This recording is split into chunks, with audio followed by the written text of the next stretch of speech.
All right, people. Everywhere we look at, they're becoming more and more brazen. They are openly telling you without any fear of any reprisals or any crackdown, because they have fully understood that we have free speech and they know how they can use that against us. Britain has almost fallen. Britain is at a cusp of something really drastic, okay? Something really drastic has to happen in order to fix Britain. Our countries next in line, Australia and America.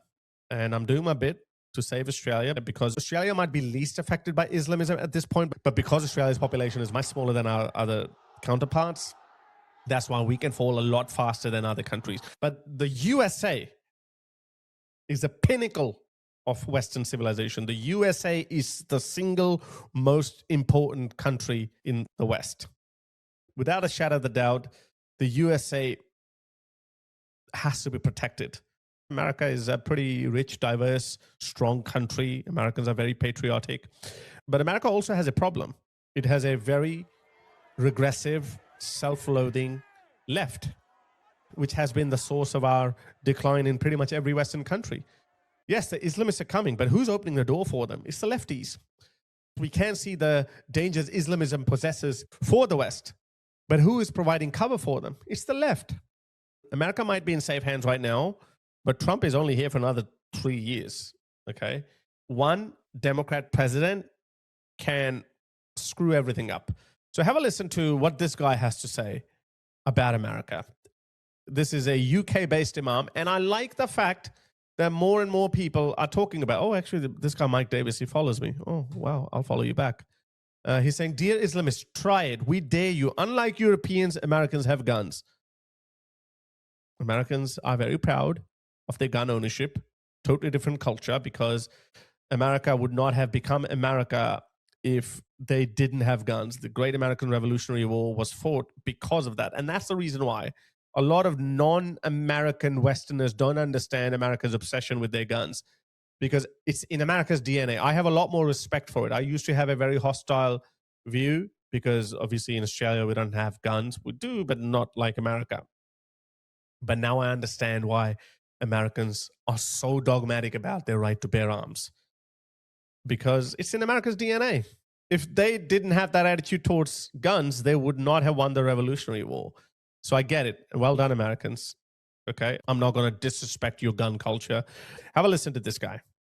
America, okay, if we don't want them to implement secularism, so what do we want them to implement? They say that America now, okay, there is not enough Muslims for them and to implement Islam. But now it is our challenge as du'at, as intellectuals, as academic, to... As Islamists, that's what he meant to say.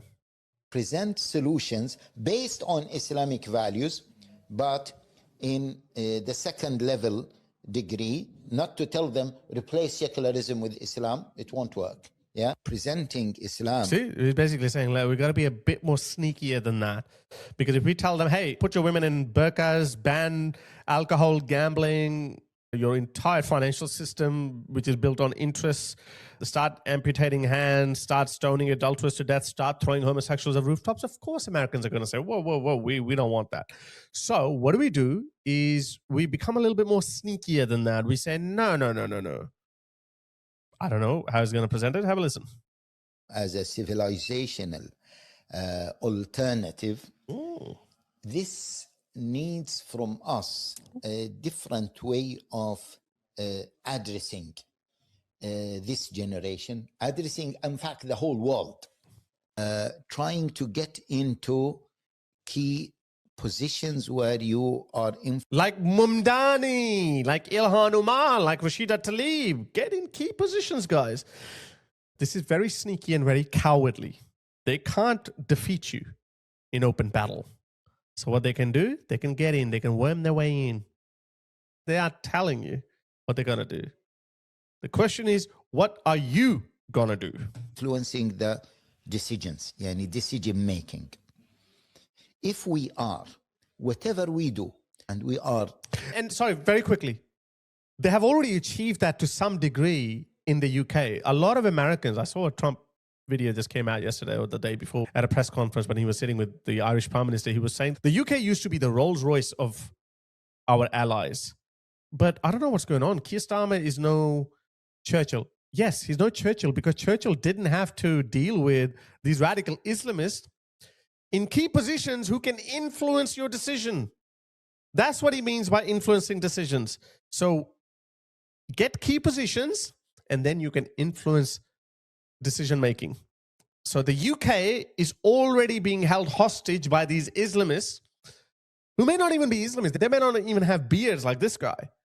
Even the lipstick Muslims, the ones who don't have beards, the ones who don't look like radical Muslims, even they hold sympathies towards their Muslim brothers.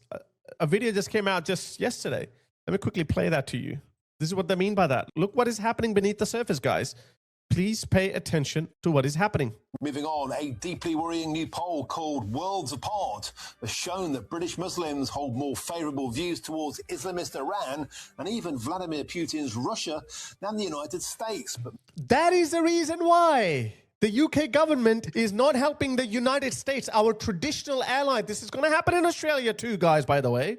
Anthony Albanese has also joined Turkey in not aiding the United States. Yes, we are a smaller country, so we might get away with it. And my dear Americans, let me tell you, this prime minister that we have, who is anti-America, he's the worst prime minister in Australian history, but there are a lot of Australians who are angry at him for risking our alliance with our strategic natural ally, the United States of America. But third, and perhaps most significantly, I think what's happening over Iran has enormous implications, none of them good for our alliances. I've got to tell you that the fact that Australia and Britain have been effectively helpless bystanders here is an embarrassment, a humiliation, a sign of our strategic irrelevance and our military impotence. As soon as it was obvious that the Americans were going to do something, we should have been on the phone to the Americans asking how we could help. But just to cut the long story short, that's why the UK is not helping America, its traditional ally. And it's not a win-win for them. This is a losing battle for them. Listen to the next part. most worrying of all, perhaps, British Muslims only narrowly preferred Britain to Iran. So it's almost 50-50. They don't even prefer Britain. What do you think is going to happen? They're going to change Britain. They're going to turn Britain into a Muslim country. That's what he's saying. That's what other Muslims are saying, that we have to obtain key positions so we can influence decisions. Not influentials. We cannot influence the how politics is running. Yeah, because if they take up arms, then they'll be crushed. But there's a sneaky way to do it. Are not influence the decision-making processes. We know that if we were to do this from 0 to 100, the people are going to say, we're not going to have this type. Look, we're going to deport them. And look, either do it explicitly or sneakily. The result is the same. They're coming for America. And there's only one solution to it. Start deporting them. Sorry, you have to do it. It's either that or become an Islamic republic. Guys, these are desperate times. I'm telling you, in 20, 30 years' time, our children are not going to forgive us. They're going to say, what the F happened? Why did you not stop these people when people were telling you your daughter is going to wear a burqa? And she's going to say, Daddy, where were you? And you're going to say, sorry, darling, I didn't want to appear racist. Daughters are already having this conversation with their dad. In Britain, over 100,000 girls have been raped by these Islamists because there's another element to it. They hate everything non-Muslim. They hate you. Afghanistan, look other places. And people understand they're not going to go from 0 to 100 overnight. Suppose a Muslim party, an Islamic party, comes in and they start changing. You know what? We want to make sure there's no alcohol being sold. So can we, for the time being, because here's the point, any type of stuff we do, it's not to substitute the Sharia. No, it's a program to eventually apply the Sharia. See that? Do you see that, guys? They are planning it in the open. We need people to wake up And I have more hope for America than even Australia. If you zoom out a little bit and look at it from a civilizational perspective, the United States of America is the most important country vis-a-vis Western civilization. China, Russia, there are other civilizations too, and I couldn't care less about them. But if America gets weakened, that's it. That's the end. That's the doomsday scenario. It really is. So please, and I have hopes. And the good thing about America is that there are a lot of nationalist people. There are a lot of patriotic people. You do have some people who have Trump derangement syndrome. You do have people who, in their hatred for the Republicans or for Trump, they would even side with the enemy. We are seeing that. We've seen what Tucker Carlson did because of his Israel derangement syndrome. That's why I have a soft spot for Israel. You know, a lot of these Americans don't understand because of their Israel derangement syndrome. And I get it. I get it if you believe in conspiracy theories, and there might be some truth to that. The Israeli lobby is very strong.